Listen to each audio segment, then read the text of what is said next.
you want to be in a community, in a place where people care about what you're doing.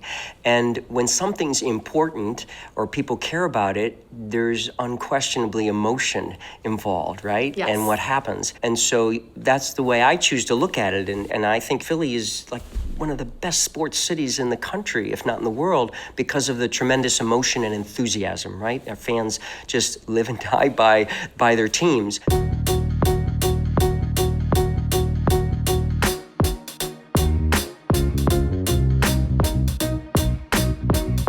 Hi everyone, welcome to episode 5 of The Breakdown with Rothman Orthopaedics. I'm your host, Alex Hammond, and with the arrival of the MLB season in April, it's only right we have a baseball-themed episode. So Rothman Orthopaedics is the official orthopedic partner and the team physicians for the Philadelphia Phillies. So we're going to chat first with Dr. Michael Ciccotti, followed by a conversation with both Dr. Marc Harwood and Dr. Steve Cohen, 3 of Rothman's own sports medicine physicians who also serve as team doctors for the Phillies. It's a great episode and definitely one worth listening to all the way to the end. So first up, I'd like to welcome in Dr. Michael Ciccotti. Dr. Ciccotti is Chief of Sports Medicine here at Rothman and is also one of Rothman's original partners. Has served as head team physician and medical director for the Phillies for over 25 years. Additionally, you're an active member of the Major League Baseball Medical Advisory Committee, President, Board of Directors of the Orthopedic Learning Center, President of the American Orthopedic Society for Sports Medicine. So we definitely don't have enough time to kind of give you your proper due as far as all your qualifications, but wanted to thank you again for joining me today on The Breakdown. And so Rothman Orthopaedics is the official orthopedic partner and the team physicians for the Philadelphia Phillies. And like I mentioned, you've been with them for over 25 years. So what exactly does a head team physician and medical director do for a team? Oh, wow. So that's not an easy question to answer in 30 seconds or so. There's a whole variety of things that we do. And it's not just taking care of injuries that occur on the field, but it's navigating these athletes through what they do training-wise in order to ideally prevent injuries from occurring. And though we as fans watch them play from March through hopefully late in October, it's really a year-round activity because these athletes are training literally year-round. And what they do in off-season is arguably just as important as what they do immediately preseason and spring training and in season. So as team physicians, we're monitoring them, each of them, and responding to any injuries that they might have during their athletic activities, and then sculpting very individually programs that will allow them to perform at their highest level. So being the head team physician and the medical director and, the steps along the way. So how does one actually become a team physician for a sports entity? Like, take out the part that we're affiliated with them and we do large things, with them. But what's the steps that someone would have to take, talk about your background? Alex, that's a really great question because there are really 2 different ways to approach that. The easiest way is that if you are fortunate enough to be in a practice that already has a relationship with an elite level team, a professional team, and if your specialty speaks to that professional team's sport, then you become involved, and gradually with time, the more exposure, the more responsibility you have, and you might move from being an associate or an assistant team physician to ultimately maybe a head team physician. So that part is the easier path to take when the group that you join or are part of has that relationship. It's much harder when you don't have a relationship with a professional team. And a lot of that speaks to some of the very simple or basic aspects of just the kind of care that you would provide any athlete or any person. And what I mean by that is just treating everyone the way that you would want to be treated or your family members treated, being available, communicating with them, empowering them, allowing them to be part of the decision-making process, right? And walking the path with them. And when you do that, people respect that, and the care you provide then becomes known to other people, and it sort of builds momentum on itself. And local athletic trainers for high schools or colleges may have athletes that you've taken care of that really appreciated the care that you gave them. And so then they asked you to become more involved. And then you might be able to provide care as a team physician for a high school team or for a rec team or maybe a college team. So it really kind of builds on itself. And then ultimately, when professional teams, medical staffs turn over, which happens not infrequently, and if you're well known in the community and you've provided really great care to athletes, then that empowers you and gives you an opportunity to throw your hat in the ring and maybe participate. That's the more challenging way. It's a longer way, but it's just as meaningful. So my question to you is, as far as you mentioned about, being not only treating the professional athletes, but you mentioned a little bit, of course, like outside of that and bringing kind of like that same elite care to all of your patients. And you're literally just walking in from seeing patients, about 10, 15 minutes ago. So how is that to juggle, the professional side as well as your regular patients? Like what's kind of the ratio of, dedicating to the Phillies and to your patients like me or regular patients? So your question is a complex question, but I think then it goes back to what we were just talking about. I think you treat everyone like they're a VIP, and that almost sounds trite, but it is absolutely real. Right. You treat everybody that way, and you're right, like things are happening like in parallel all the time. I might be seeing patients in the office and there's some issue going on with the Phillies, for example, and so I'm sort of juggling what I'm doing in the office or even in the operating room with also communicating with the Phillies and determining if an athlete, what type of injury that the athlete has, what type of imaging studies they might need, what kind of treatment should be enacted. So there is a lot of juggling that occurs, and it speaks to the importance of time management and being efficient in what you do. But I think over the years, I've had the good fortune of doing this for a long, long time, and I would say that I have absolutely matured in that process and have become much more time efficient, knowing you have to really juggle a lot simultaneously. So I'm curious, so when you say you're in clinic and you're literally seeing a patient and then you're juggling and you're getting calls, so I know it's not just you, so what does that team look like? Like who is helping you? That's a great question, and you spoke to the most important word that you said there, which was a team. It's absolutely a team effort. I mean, we think about team in terms of sports, but the medical staff is absolutely a team as well. So as a team physician, I'm very dependent upon everyone that I'm working with, particularly the athletic trainers who are every moment with those athletes. And so I'm dependent upon the athletic trainer to convey the information to me to say, this athlete has an injury and, this athlete is a really tough athlete. And so if this athlete's coming to me and complaining, we really need to be really focused on this and be urgent in our care. Or this athlete, this athlete's had this for a while, it's been slow, this is something that we can be a little bit more casual about. And so I think that I'm dependent very much on that team, the athletic trainers, the strength and conditioning coaches, the non-orthopedic physicians, the medical team physicians, that is, or the primary care providers, the nutritionists, the massage therapists. And the higher that you get, or the more elite the athlete is, the more people are involved in the medical team. So curious, sorry, at least just by you saying that. So again, like you said, you have everyone who is, we have the Rothman side and then you have the Phillies side. And like you said, the more elite the athletes. So then are you also managing their team? Like are you dealing with like the agents, the PR people? Like Well, absolutely. So, every patient has their agent. And what I mean by that is that everyone has their advocate. So the high school, the rec athlete comes in and their agent is their mom and dad or their family members, right?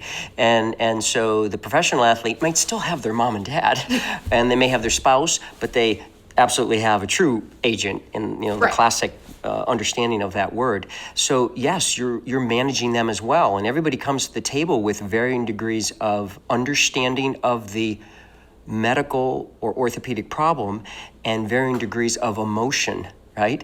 And so you end up managing not just the orthopedic or the sports medicine injury, that's the physiologic injury, but you also very importantly have to manage the psychosocial and the emotional part of it. Like somebody who does something arguably as well or better than anybody in the world and they can't do it. Yeah. And that's amazingly overwhelming for someone. And so that part of it is less tangible than the broken bone or the torn ligament, but equally important. Yeah, and it's funny, I just from having conversations a lot with the athletic trainers and some of the other sports medicine doctors here, that seems to be really they always say kind of the mental outweighs the physical in a lot of things, and it seems to be the running theme. And I can imagine, like you said, when you work with these athletes, again, they're thinking, a lot of other things, not just about getting on the other field, back on the field, because with high school athletes or youth athletes, it's literally, let me just worry about this. Right. But sometimes at the elite level, and correct me if I'm wrong, it's a little bit more than that. It's the endorsements that they're dealing with. Like you said, it's the financial aspects of it. Oh, So, absolutely. But that intangible, emotional part of it is not unique to professional athletes. I mean, it's every single athlete that comes with that, no question. And you have to respect that too. And I think it goes back to what we were talking about earlier, that if you walk the path with the patient who happens to be an athlete, if you walk the path with them and you generate trust and you have a relationship with them, they know you care about them, then that helps in the psychosocial, the emotional part of it. And one of the amazing things that I'll see in really young athletes is that they just play their sport. Like they get up and they just go on the field or the court or the slope and they play their sport, right? And then an injury occurs and it's like overwhelming for them, and they don't really think, they've never really thought about how they play their sport.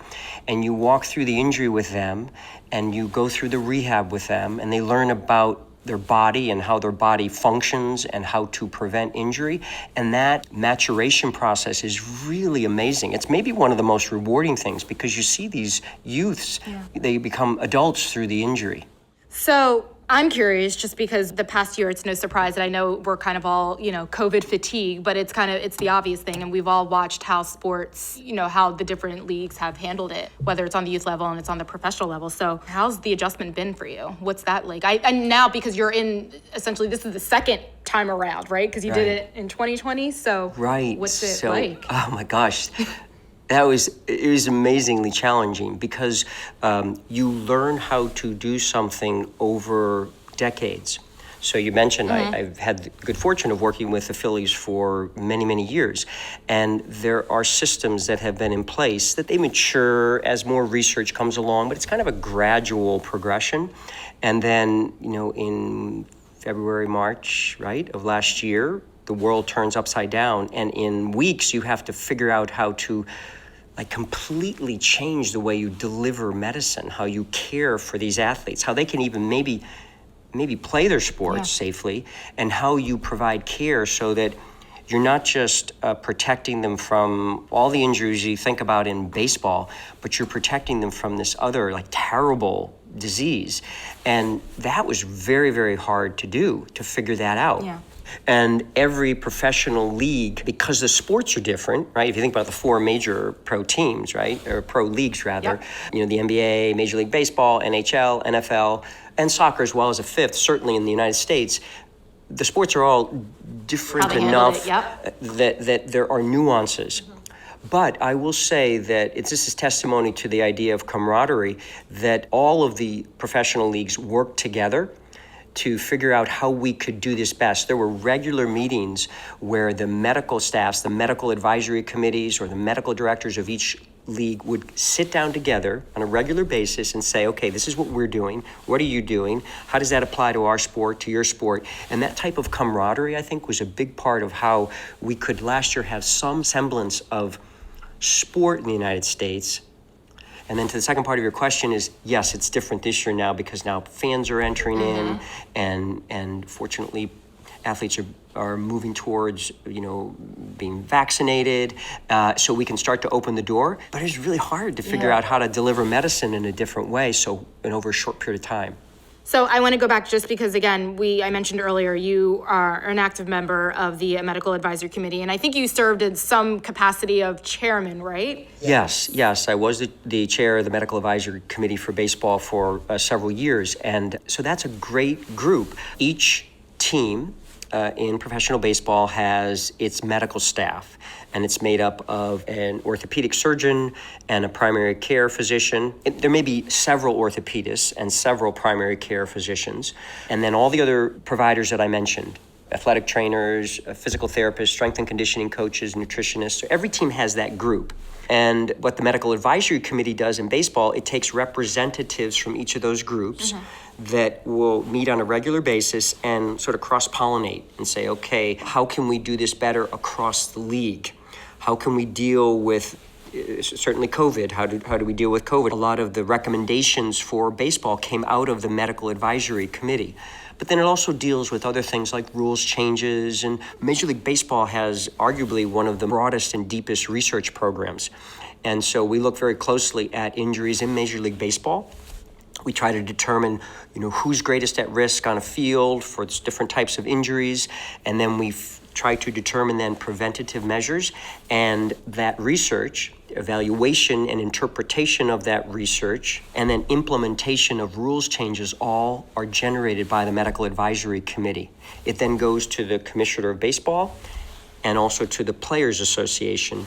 And then it's decided, okay, this is good, we're going to implement this, and this is how we're going to implement it. So the Medical Advisory Committee can really leave its fingerprint on what happens baseball-wise. The other professional sports leagues have something comparable to that, but Major League Baseball is arguably maybe the most organized in that fashion. So what's the time commitment with that? Again, you have, that's just one more thing, right? So how much are you dedicating to doing? Yeah, it's definitely a time commitment, no doubt. Yes, it's definitely a time commitment. But again, you learn to be efficient in what you do. And certainly this past 12, 14 months have taught us to be virtual in many ways, right? So we can do things in a virtual mode and communicate more efficiently. So much of it is just time management. And being efficient in that time.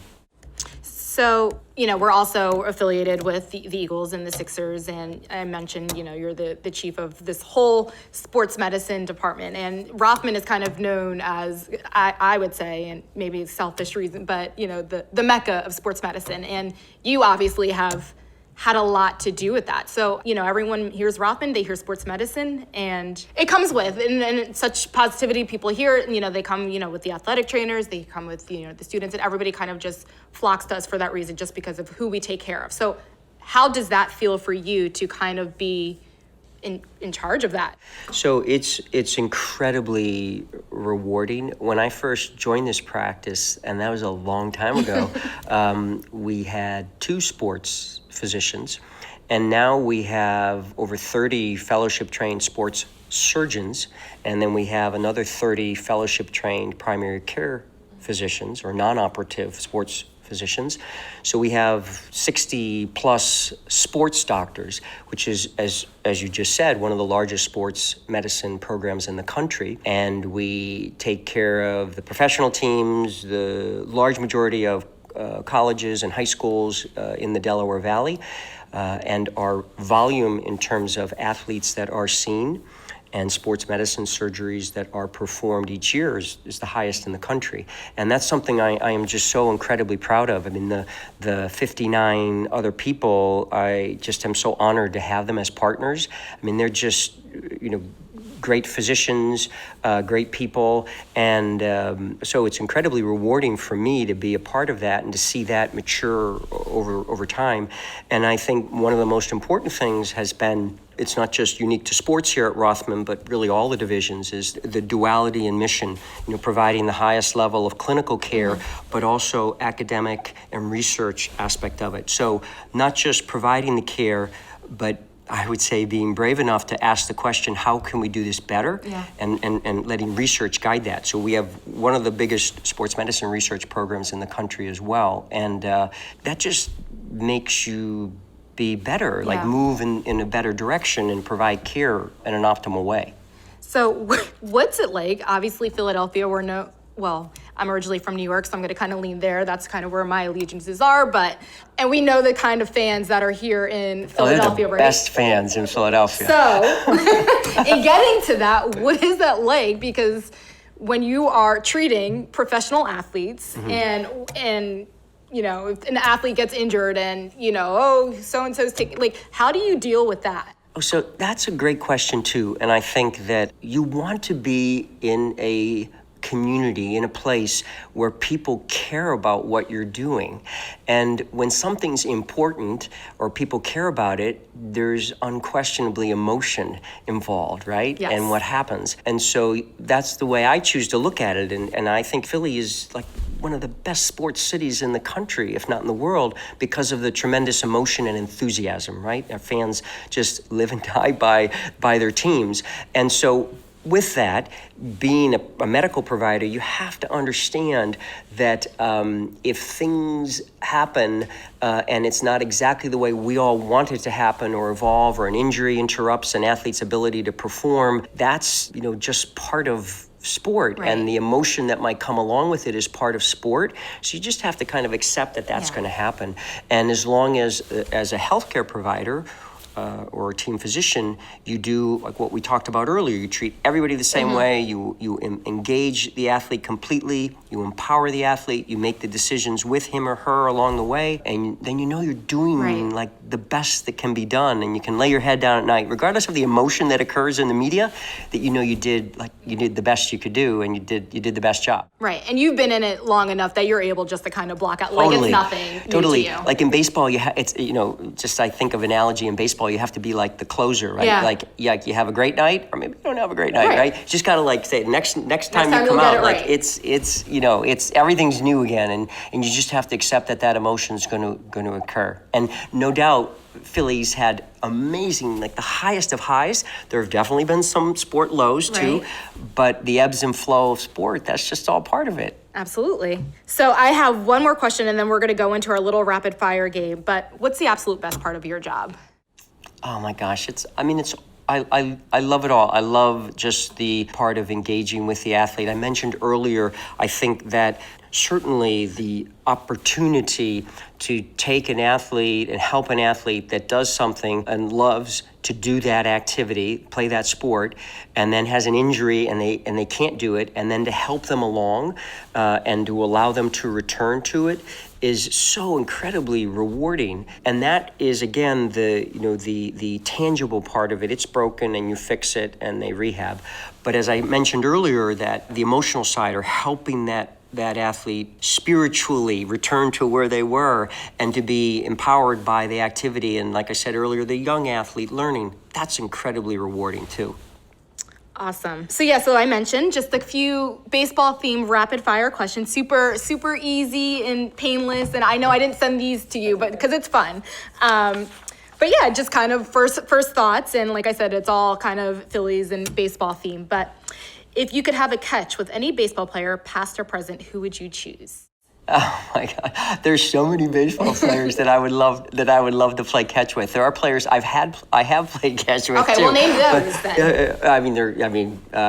Jimmy Rollins. Jimmy Rollins is just so great, and regardless of whether you do it perfectly or not so perfectly, he's still giving you a hard time. Yeah. And that's just fun. Right. That's awesome. What is your favorite sport that is not baseball? Oh gosh, I love all kinds of sports, and I absolutely love baseball. Played baseball when I was younger. I am also a big runner. I love running. I ski. Through my athletic career when I was younger, I was a wrestler, but I basically just adopted whatever sports my kids were playing and would participate in all those. So I love all kinds of sports, but baseball is near and dear to my heart. Okay. How did you get into, I know this isn't part of it, but how did you get into sports medicine? What was everyone has a different story, I'm always curious. Well, I played sports through my life, so I loved sports. I grew up just part of my DNA, and I always wanted to go into medicine. And I enjoyed doing things with my hands, the carpentry part of it, building things, which sort of moved me towards surgery. And that was kind of the confluence of it all, like sports, medicine, surgery. So being an orthopedic sports medicine specialist just kind of was, you put the information in the computer, right, and that's the answer that came out. It was great. And so it was just a natural process to that. That was, definitely off the cuff. But I thought that was important. I was just always curious to know. What is your favorite opponent or rivalry to watch? I love when the Phillies play the Red Sox. Really? Yeah. Because they're not really true rivals, so, right? So they're right. So interleague right, play, they'll play. My family has a long tradition. My wife's family in the New England area, and she had some relatives that played in the Red Sox organization. So we've just always grown up as two families that right, loved both of those teams. So when they play, that's definitely like an exciting time in our household. Near and dear to your heart. Yes. Okay. So very last question. What is your favorite Phillies memory? I have so many wonderful memories, but I have to say, like 2008, when the Phillies won the World Series, it was really just an amazing time. They were certainly not the team that was chosen or picked, predicted to win the World Series. And it's just fascinating to me because as that season went on and as it wound down, I mean, it was a real nail biter even to the end of that season. And then each playoff series, there was just this like aura that this like might really happen. And the amount of excitement and enthusiasm for a city that had like for so long been like devoid of that kind of success. And then also to have, my wife and our 4 children who had grown up with the Phillies be able to participate in that fully, it was just so amazing. And that, those iconic images that we have, Brad Lidge and Carlos Ruiz, like on their knees, like when it all happened, and just to be such a big part of that was so great.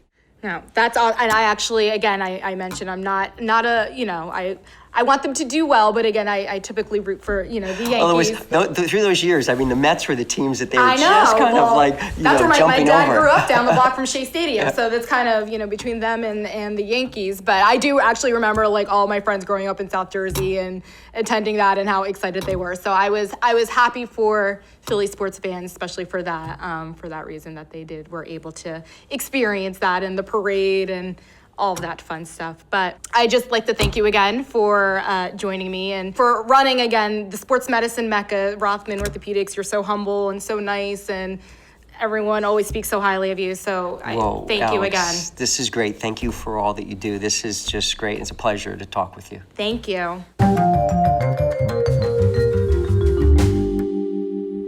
So next I'd like to welcome in Dr. Marc Harwood and Dr. Steve Cohen. Dr. Harwood is Chief of Non-Operative Sports Medicine Division here at Rothman and has been team physician for the Phillies since 2005. He's also the former president of the Major League Baseball Team Physicians Association, as well as an active member of the Medical Advisory Committee for Major League Baseball.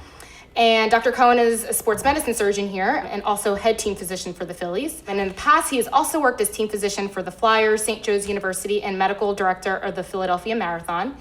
So I want to thank you again both for joining me. But let's get started. So why did you choose to be a team doctor? How did you get to where you are today? Well, I don't know that you choose to be a team doctor. I think you go into sports medicine as a profession that you like taking care of athletes.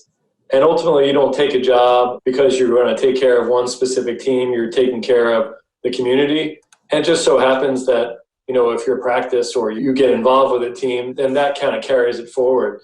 Being a sports medicine physician that is being a team physician. That is what we are trained to do, take care of athletes. Now, again, we take care of young athletes and old athletes and weekend warriors, people who, participate at all levels. But I think that you don't set out to be, and Mark can correct me if I'm wrong, please, I don't think you set out to be a professional team physician. That's just not how it works.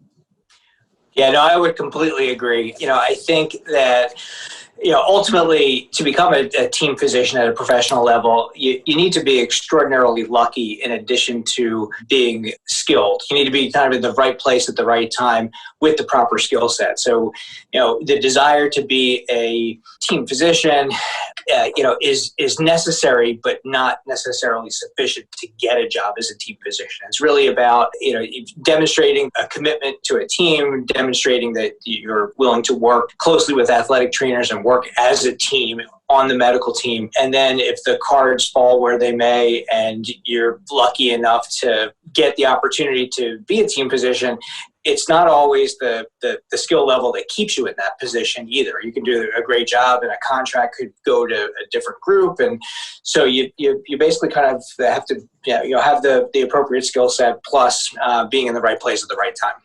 So Dr. Cohen, you actually mentioned, you're both team physicians at the highest level, for professional athletes, but you did mention, you're seeing the weekend warriors and you're seeing, you're in the community and you're seeing the young athletes. So what's the difference? Do you find that there is kind of like a stark difference between treating your, the young athletes, the high school, the aspiring athletes versus the professional athletes? Is there really any difference there?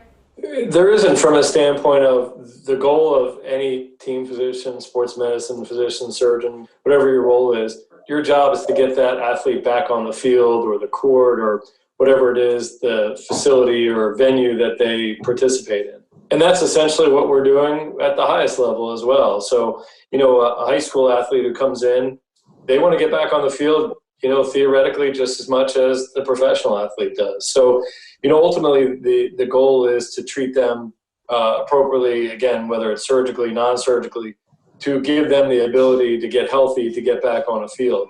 Now, there are many differences along the way, for sure. The intricacies, the day-to-day care that, a high school athlete may get versus a professional athlete. But I don't think there's any difference. And I think that it's really incumbent upon all of us that we treat every athlete essentially the same, in that we're trying to get them back to playing without saying, oh, well, you're a professional athlete, so it's more important that you get back. Now, again, when your livelihood is at stake and that's what you're getting paid to do, there is some degree of difference to that, right? I mean, a high school athlete can maybe take a little bit more time, or they can, navigate around a season or a schedule. So there are some little things, but the goals, I think, are the same.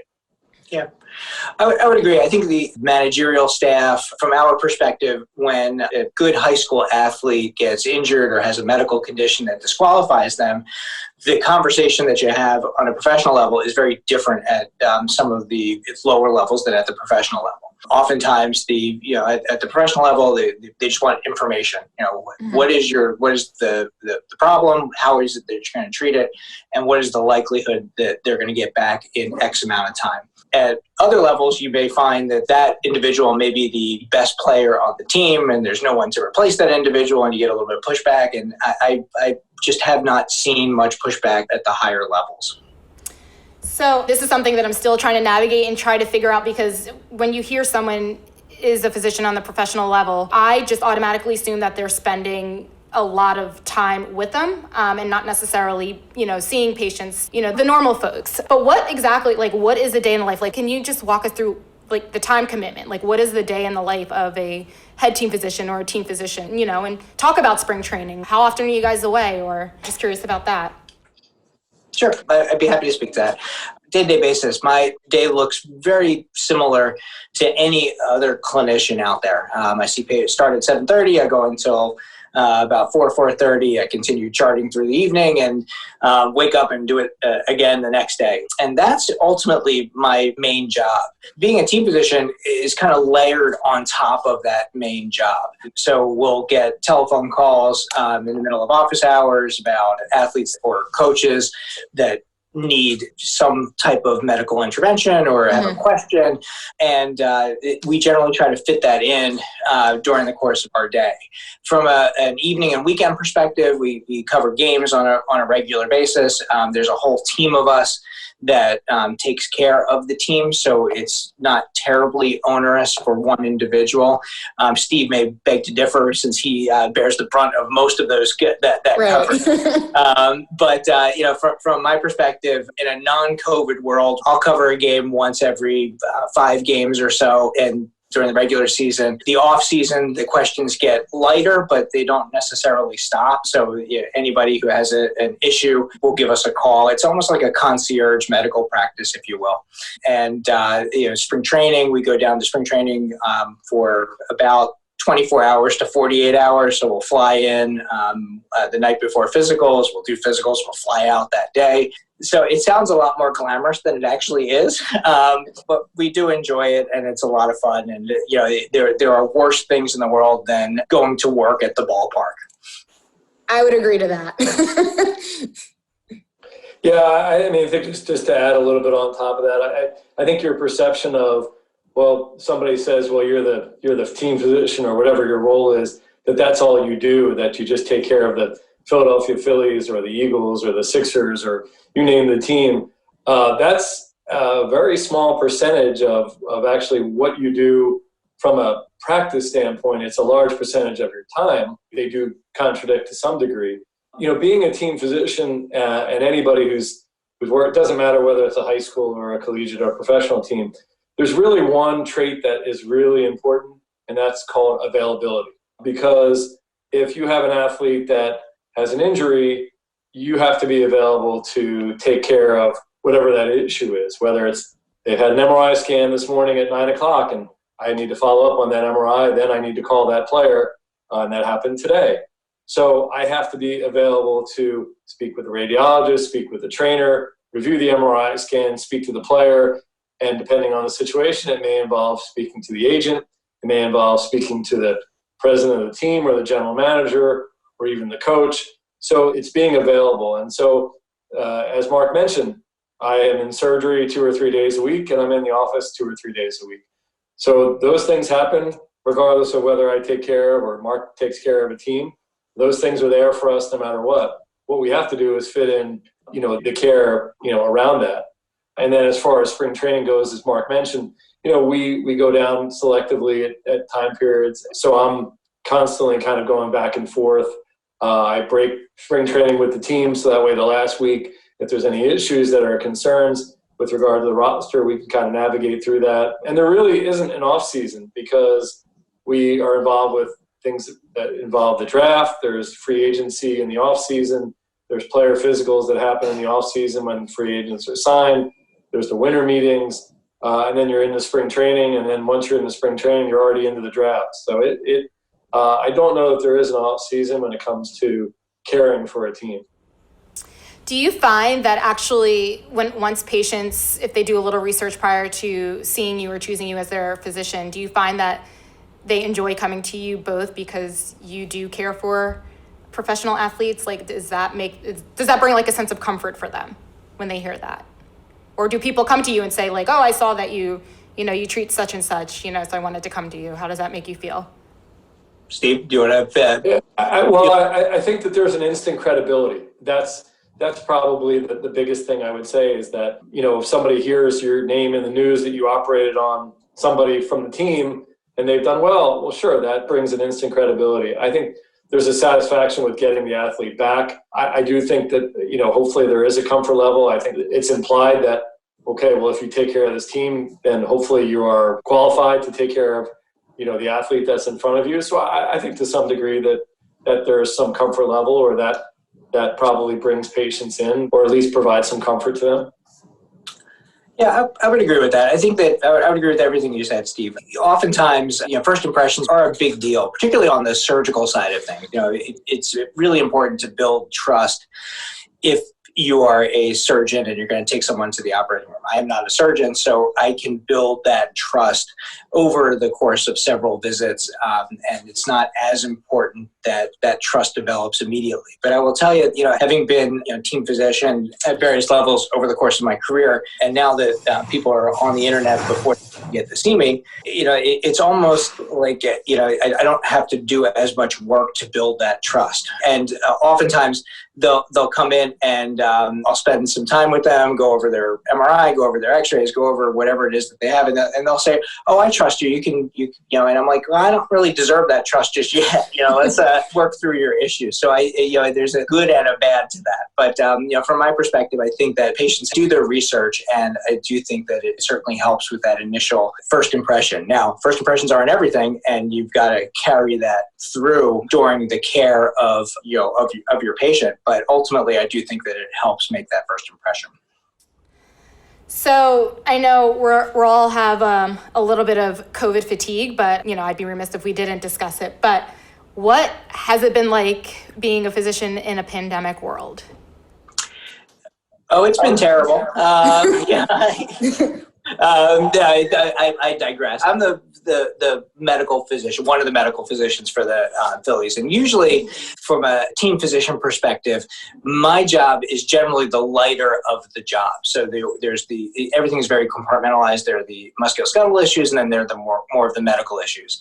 And that really was stood on its head last season and into this season. But, now that things are getting back to normal-ish, the orthopedic stuff is picking up and surpassing what it is that we've done from a medical perspective. But, the questions with regard to contact tracing and should someone be allowed in the clubhouse and what happens if there are contacts from another team, and, those questions have been endless for about a year and change. And every time I feel like I have a handle on things, a new contact scenario comes up, and I scratch my head and I'm like, I'm not sure what to do with that. Right. I can give you a definitive answer if that's what you're looking for, but I'm only about 40% sure that that's the right answer. Because it's, like you said, it's changing every day. So Correct. So it's been quite the ordeal. And from my own personal practice, it's also been very interesting being a physician during this time because, at least early on in the pandemic when elective surgery was canceled, as on the non-operative side of things, we were very busy because people were either scheduled for surgery and had to have it canceled. And so they came to me and you're saying basically, you have to patch me up and do anything you can non-surgically with gum and duct tape until I'm ready for surgery. Or patients would come in and say, look, it's the middle of a pandemic. I am not getting my knee replaced. I'm not having any surgery. Put me together, and when things calm down, I'll be back. So things got very, very busy for us in the office and on the team perspective. So, Dr. Hart, real quick, do you act as like a PCP with the players? More of, if they have the flu or the cold, like, is that something you handle under your umbrella?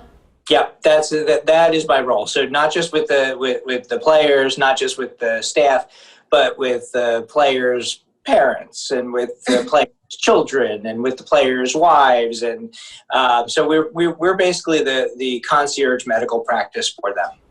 Yeah, so that's where the difference is from, with your other athletes, your other patients, where it's just, okay, so you have the youth baseball player and his mom, and you're just dealing with those two. But then, with the professional athletes, you get their agents, like you said, and their family, and, there's that whole added element to it that's a little bit different from most orthopedists. Correct. Dr. Cohen, you have anything to add about the pandemic work? No, obviously we were shut down from a surgical standpoint for, a period of about 6 or 8 weeks. So, the surgical volume changed. From a team medicine standpoint, from a taking care of the team, we worked, I would say, very collaboratively on a medical side. That wasn't just, okay, we do orthopedics and, Dr. Close and Dr. Harwood do medicine and we'll leave that to them. I think we really combined our efforts to try to do the right thing for the team while, again, if I'm at spring training and somebody has a cough for a cold or they have, then I become a primary care physician for some period of time.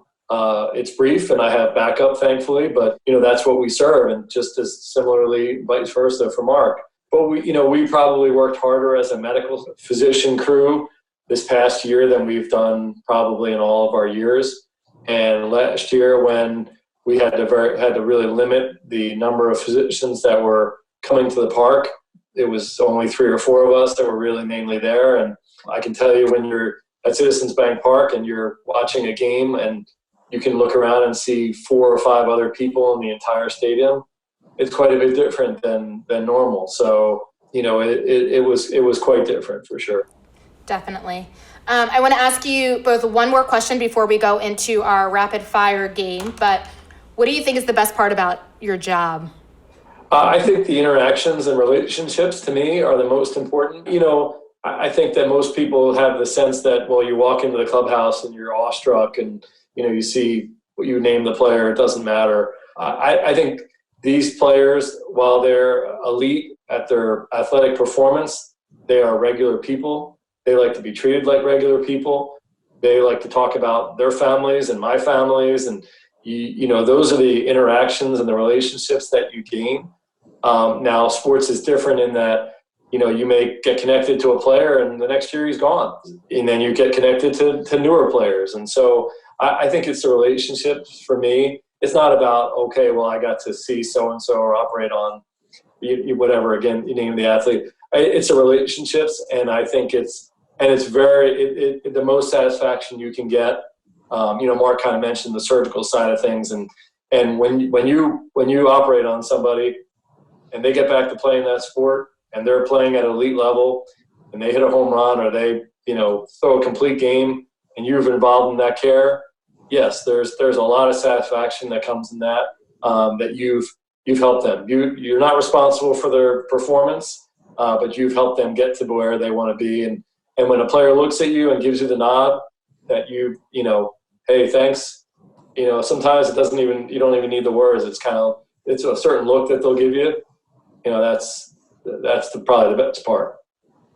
Yeah, I would agree with the relationship aspect of it. I mean, the athletic training staff, I consider friends, and they're on my holiday card list, and we interact on a regular basis, and it's almost like family. A couple of years ago, my son needed ear tubes, so he was going in for surgery, and the general manager at the time called me the night before and said, "Hey, you mentioned that your son was having tubes tomorrow. I just want to make sure everything is going okay, and I wish you guys well." And he didn't need to do that. And and on the flip side of things, like I'll ask the general managers or the athletic trainers about their children and their family issues and the players, and so you really develop a relationship with these folks that's just a little bit different than the typical office-based relationship that you build.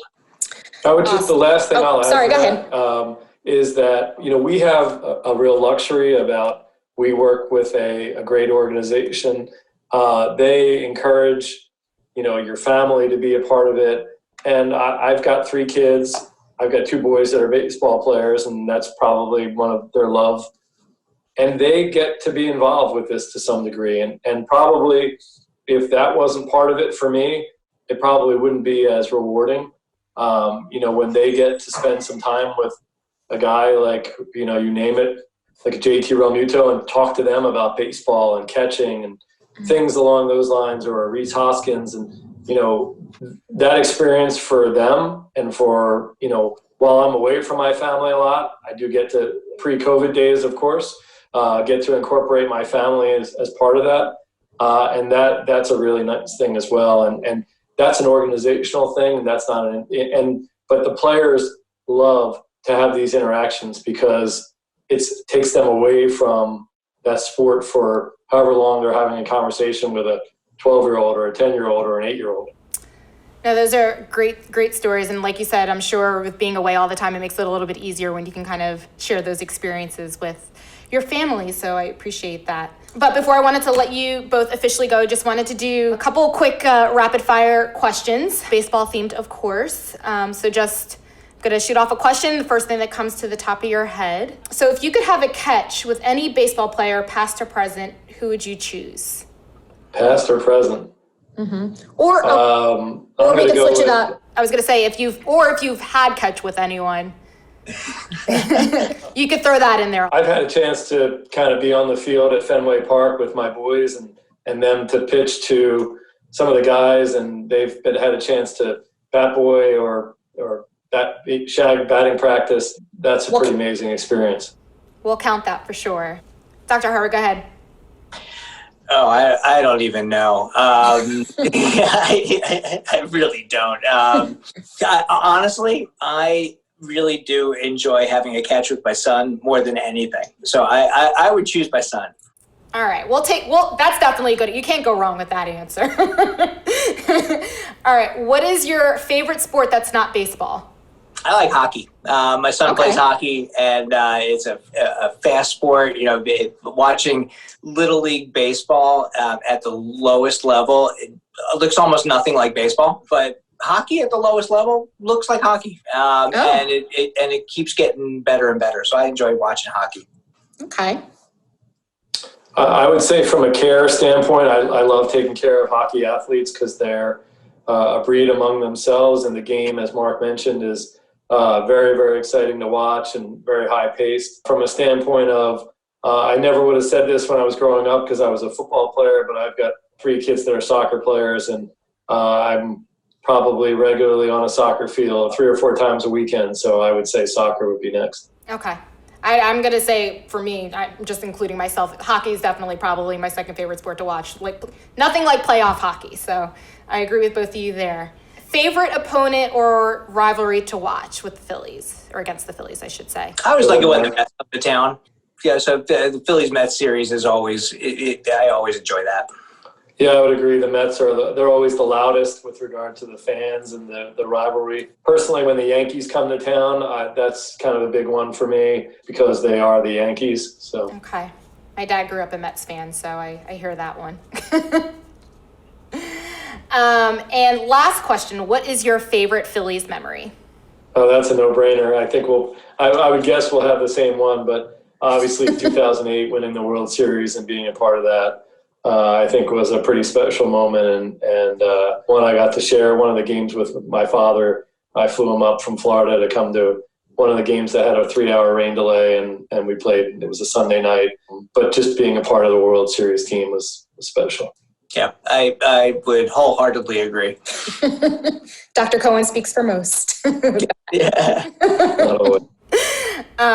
But I want to thank you both. Thank you for joining me today and sharing your experiences and everything else and your expertise. We're definitely lucky to have you here at Rothman. The Phillies are lucky to have you.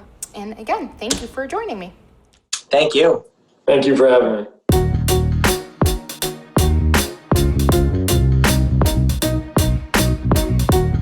We'd like to thank Dr. Ciccotti, Dr. Harwood, and Dr. Cohen for joining me on this episode. Please visit our landing page, rothmanortho.com/breakdown for all available episodes. We're on Spotify, Apple, Google, the Rothman Orthopaedics YouTube channel, and a few other listening platforms. So please don't forget to download, subscribe, and most importantly, rate on whatever platform you utilize. More importantly, we actually have a box on the landing page where you can suggest an episode topic. So feel free to also use that as well and drop us a line. Thanks again for listening, and until next time, take care.